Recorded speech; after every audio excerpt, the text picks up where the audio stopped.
ಈ ನಾಗನಿಗೂ ಮತ್ತೆ ಗರುಡಾಗಿ ಏನ್ ಫೈಟ್ ಏನ್ ಕಾರಣಕ್ಕೆ ಅಂತ ಯಾಕಂದ್ರೆ ನೀವು ಬಿಡ್ತಿರೋ ಸಣ್ಣ ಸಣ್ಣ ಪುಟ್ಟ ಪ್ರೋಮೋಗಳೇ ಸಿಕ್ಕಾಪಟ್ಟೆ ಸದ್ ಮಾಡ್ತಾ ಅಂದ್ರೆ ಸಿನಿಮಾ ಮೇಲೆ ಇಂಟ್ರೆಸ್ಟ್ ಬರ್ತದೆ ಏನು ಸಿನಿಮಾದಲ್ಲಿ ಏನೋ ಇದೆ ನೋಡಕ್ ಹೋಗ್ಲೇಬೇಕು ಅನ್ನೋ ರೀತಿ. ಒಂದು ಸಿನಿಮಾದಲ್ಲಿ ಏನು ಅನ್ನೋದು ಆಲ್ರೆಡಿ ನಾವು ತೋರಿಸಿದೀವಿ. ಟ್ರೈಲರಲ್ಲಿ ತೋರಿಸಿದೀವಿ. ಇಲ್ಲೇನು ಮುಚ್ಚುಮರೆ ಆ ಥರದ್ದು ಏನು ಮಾಡಿಲ್ಲ. ಬೇಸಿಕ್ಲಿ ವಿಲನ್ಗೂ ನನಗೊಂದು ಎನ್ಕೌಂಟರ್ ಆಗುತ್ತೆ, ಒಂದು ಅವಮಾನ ಆಗುತ್ತೆ. ಸೊ ಆ ಅವಮಾನನ ನಾನು ಹೇಗೆ ಅದ್ರದ್ದು ರಿವೆಂಜ್ ತೀರಿಸ್ಕೊತೀನಿ ಅನ್ನೋದೇ ಕತೆ. ಇದು ಟ್ರೈಲರ್ಲಿ ನೀಟಾಗಿ ಗೊತ್ತಾಗುತ್ತೆ ಇದು. ಸೊ ಬೇಸಿಕ್ಲಿ ನಾನು ಹೀಗಿದ್ದೀನಿ, ಗರುಡರಾಮ್ ಹೀಗಿದ್ದಾರೆ, ನನಗೆ ಅವ್ರನ್ನ ಹೊಡೆದು ರಿವೆಂಜ್ ತಗೊಳಕ್ಕಾಗತ್ತಾ ಅನ್ನೋದೇ ಕತೆ. ಸೊ ಇದರಲ್ಲಿ ಮುಚ್ಚುಮರೆ ಏನಿಲ್ಲ. ನಮ್ಮ ಸಿನಿಮಾ ಕತೆ ಹೇಳ್ಬಿಟ್ಟಿದ್ದೀವಿ, ಇಷ್ಟೇ ನಮ್ಮ ಕತೆ ಅಂತ ಹೇಳ್ಬಿಟ್ಟಿದ್ದೀವಿ. ಸೊ ಇಷ್ಟ್ರ ಮೇಲೆ ಬಟ್ ಹೇಗೆ ಹೊಡಿತೀನಿ ಅನ್ನೋದು ಭಾಳ ಮ್ಯಾಟ್ರ್ ಆಗುತ್ತಲ್ಲ. ಈ ಕುಂಫು ಬಣ್ಣದಲ್ಲೂ ಅಷ್ಟೇ ಅಲ್ವಾ. ಸೊ ಇವನು ಅವ್ನು ಹೊಡಿತಾನ ಅನ್ನೋದೇ ಕತೆ. ಅದು ಗೊತ್ತಿರ್ತದೆ, ಸಿನಿಮಾಗೆ ಯಾರಿಗೋದ್ರೂ ಗೊತ್ತಿರ್ತದೆ ಫಸ್ಟೇ. ಬಟ್ ಹೇಗೆ ಅನ್ನೋದಿದೆಯಲ್ಲ, ಸೊ ಅದರಲ್ಲಿ ಕತೆ ಇರೋದು ಅದು ತುಂಬ ಮಜವಾಗಿದೆ. ಈ ಕಡೆ ಗರುಡರಾಮ್ ಅವರು ಸುಮ್ಮನೆ ನಡ್ಕೊ ಬರ್ತಾ ಒಂದು ಫ್ರೇಮ್ ಇಟ್ಟರೆ ಅವ್ರಿಗೆ ಒಂದು ಮಾಸ್ ಫೀಲ್ ಕಾಣಿಸುತ್ತೆ.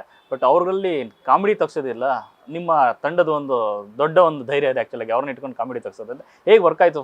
ಫಸ್ಟ್ ಟೈಮ್ ಎದುರೆದುರು ನಿಂತ್ಕೊಂಡಾಗ ಯಾವ ಥರ ಇತ್ತು ಸೀನ್ಸ್ಗಳ ಕ್ರಿಯೇಷನ್ ಅಂತ, ಯಾವ ರೀತಿ ಇತ್ತು ಸನ್ನಿವೇಶ ಅಂತ? ಇಲ್ಲ, ಈ ವಿಚಾರದಲ್ಲಿ ಗರುಡರಾಮ್ ಅವ್ರಿಗೆ ಥ್ಯಾಂಕ್ಸ್ ಹೇಳಬೇಕು. ಅವ್ರನ್ನೇ ಕೇಳಿ ನೋಡಿ ಬೇಕಾದ್ರೆ ಹೇಳ್ತಿರ್ತಾರೆ, ಇಲ್ಲ ಇದು ನನಗೆ ಬಹಳ ಬೇರೆ ಥರನಾದ, ಇದು ಭಾಳ ಇಷ್ಟಪಟ್ಟು ಮಾಡಿದ್ದೀನಿ ಇದನ್ನ. ಅಂದರೆ ಅವರು ಭಾಳ ಸ್ವೀಟ್. ಅವರು ನೋಡೋಕೆ ಸ್ವಲ್ಪ ಹಿಂಗೆ ಇದ್ರೆ ಬಿಟ್ಟರೆ ಭಾಳ ಸ್ವೀಟು. ನಾವು ಇದು ಓಕೆನಾ, ನಾವು ಇನ್ನೇನಾರು ಮಾಡಬೇಕಾ, ಮಾಡೋಣ ಅಂದರೆ ಈ ಥರ ಏನೇ ಇದ್ರೂ ಆ ಗಿವ್ ಆ್ಯಂಡ್ ಟೇಕ್ ಇರ್ತಿತ್ತು. ಇಲ್ಲಾರಾಮ್ ನೋಡಿ ಹಿಂಗೆ ಮಾಡ್ಬಿಡೋಣ, ಹಂಗೆ ಮಾಡ್ಬಿಡೋಣ ಅಂತ. ಸೊ ಅದೊಂದು ಆಮೇಲೆ ಇಷ್ಟು ಸಿನಿಮಾಗಳೇನು ಗರುಡರಾಮ್ ನೋಡಿದ್ರಲ್ಲ, ಆ ಗರುಡರಾಮ್ ಅಲ್ಲ ಈ ಸಿನಿಮಾದಲ್ಲಿ. ಇದು ಸ್ವಲ್ಪ ಒಂದು ಡಾರ್ಕ್ ಹ್ಯೂಮರ್ ಇದೆ. ಎಂಟರ್ಟೈನ್ ಮಾಡ್ತಾರೆ ಈವನ್ ಗರುಡರಾಮು. ಸೊ ನಗಿಸ್ತಾರೆ ಕೂಡ ಕೆಲವು ಕಡೆ ಎಲ್ಲ. ಸೊ ಆ ಥರ ಒಂದು ಬೇರೆ ಗರುಡರಾಮ್ ಅವ್ರನ್ನ ನಾವು ಈ ಸಿನಿಮಾದಲ್ಲಿ ನೋಡ್ಬೋದು. ಆಮೇಲೆ ಭಾಳ ಕೇರ್ಫುಲ್. ಒಂದೇನಾದ್ರು ಆ್ಯಕ್ಷನ್ ಸೀಕ್ವೆನ್ಸ್ ಮಾಡುವಾಗ ಏನಾದ್ರು ಏಟ್ ಆಗದೆ ಇರೋಂಗೆಲ್ಲ, ನಾವು ಹಿಂಗೆ ಬಂದ್ಬಿಡ್ತೀನಿ ಸಡನ್ನಾಗಿ ಹಿಂಗೆ ಹೋಗ್ಬಿಡ್ಬೇಕಾಯ್ತಾ, ಅದು ಏನು ಏಟಾಗ್ಬಿಡ್ಬಾರ್ದು ಹಂಗೆ ಹಿಂಗೆ ಅಂತ ಭಾಳ ಕೇರ್ಫುಲ್ಲಾಗಿ ಒಂದೊಳ್ಳೆ ಎಕ್ಸ್ಪೀರಿಯನ್ಸ್ ಗರುಡರಾಮ್ ಅವ್ರ ಜೊತೆ ಮಾಡಿದ್ದು. ಈ ಲುಕ್ಕೆಲ್ಲ ಹೇಗೆ ನಿಜವಾಗ್ಲೂ ಬಣ್ಣ ಹೊಡಿಸಿದ್ದ ಹೇಗೆ ಅಂತ? ಹೇಗೆ ಹೌದಾ? ದೇವರಾಣೆ ಅದು ಪೂರ್ತಿ ಹೇರ್ ಕಲರ್ ಮಾಡಿಸಿದ್ದು. ಸೊ ಹಂಗಾಗಿನೇ ತುಂಬ ಕೂದಲು ಹೋಗಿದೆ ನಂದು, ಹೇರ್ ಫಾಲ್ ಆಗೋಯ್ತು. ಅದು ಜಾಸ್ತಿ ಹೇರ್ ಕಲರ್ ಮಾಡಿದ್ರೆ ಹೇರ್ ಫಾಲ್ ಆಗಿಬಿಡುತ್ತೆ.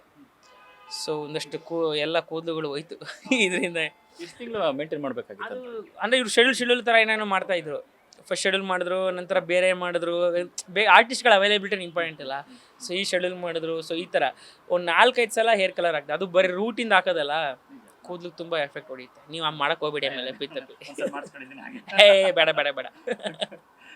ಇಲ್ಲಿ ತನಕ ಸಾಕಷ್ಟು ಕರಾಟೆ ಅಂತ ಬಂದಾಗ ಒಂದಷ್ಟು ದೃಶ್ಯಗಳು ಕಣ್ಣೆದುರು ಬರುತ್ತೆ. ಒಂದು ಬ್ರೂಸ್ಲಿ ಆಗಲಿ, ಜಾಕಿ ಚಾನ್ ಆಗಲಿ, ನಮ್ಮ ಕನ್ನಡದಲ್ಲಿ ಶಂಕರ್ನಾಗ್ ಅವರಾಗಲಿ. ಅದಾದಮೇಲೆ ಒಂದು ತುಂಬ ವರ್ಷಗಳಾದಮೇಲೆ ಈ ಥರದೊಂದು ಅವತಾರದಲ್ಲಿ ಈ ಕಾಸ್ಟ್ಯೂಮಲ್ಲಿ ಕಾಣಿಸ್ಕೊತಾ ಇದ್ರಿ. ಯಾವ ಮಟ್ಟಿಗೆ ಇಂಪ್ಯಾಕ್ಟ್ ಇರುತ್ತೆ ಅಂತ ಫಸ್ಟ್ ಭಾಳ ಕಷ್ಟಪಡ್ತೀರಿ, ನಂತರ ಪಂಟ್ರ್ ಆಗ್ತಾರ ಕರಾಟೆನಲ್ಲಿ ಅಂತ? ಕರಾಟೆ ಆಗ್ತೀನಿ, ಅಫ್ಕೋರ್ಸ್ ಆಗ್ತೀನಿ. ನನ್ನ ಕತೆ ಹೇಳಿಲ್ವಾ, ಈಗ ನಾನು ಗರುಡರಾಮ್ ಹೀರೋ ವಿಲನ್ ಹೊಡಿಲೇಬೇಕು, ಅದು ಕತೆನೇ ಹಂಗಿರ್ತದೆ. ಆಮೇಲೆ ಈ ಕರಾಟೆ ಕಾಸ್ಟ್ಯೂಮ್ದು ಅಂದರೆ ಇದು ಭಾಳ ಫನ್ನಿ ಆಗಿದೆ. ಆ ಇಡೀ ಸೀಕ್ವೆನ್ಸ್ಗಳು ಭಾಳ ಫನ್ನಿ ಇದೆ. ಈಗೆಲ್ಲರೂ ಅವ್ರವ್ರ ಮಕ್ಕಳನ್ನ ಕರಾಟೆ ಕ್ಲಾಸ್ಗೆ, ಜಿಮ್ನಾಸ್ಟಿಕ್ಸ್ಗೆ, ಮತ್ತೊಂದಕ್ಕೆ ಈ ಥರದ್ದು ಕಳಿಸ್ತಾನೆ ಇರ್ತಾರಲ್ಲ. ಸೊ ಮಕ್ಕಳುಗಳಿಗೆ ಈ ಎಪಿಸೋಡ್ಗಳು ಭಾಳ ಇಷ್ಟ ಆಗುತ್ತೆ. ಈ ಕರಾಟೆ ಎಪಿಸೋಡ್ ಏನಿದೆ ಅಲ್ಲ, ಮಕ್ಕಳುಗಳಿಗೆ ತುಂಬ ಚೆನ್ನಾಗಿ ಇಷ್ಟ ಆಗುತ್ತೆ. ತುಂಬ ಫನ್ ಇದೆ ಇದು, ಮಜವಾಗಿ. ಅಂದರೆ ಆಮೇಲೆ ನಾನು ಕೂಡ ಸಿನಿಮಾಗೆ ಎಷ್ಟು ಬೇಕೋ ಅಷ್ಟನ್ನು ಕಲ್ತಿದ್ದೀನಿ. ಅಂದರೆ ತೀರಾ ಹೆಂಗೆ ಇದು ಮಾಡಿದ್ರೆ ನಾನು ಬಿಲೀವೇಬಲ್ ಇರಬೇಕಲ್ವ. ಸೊ ಸಿನಿಮಾಗೆ ಎಷ್ಟು ಬೇಕೋ ಅಷ್ಟು ನಾನು ಕಲ್ತಿದ್ದೀನಿ.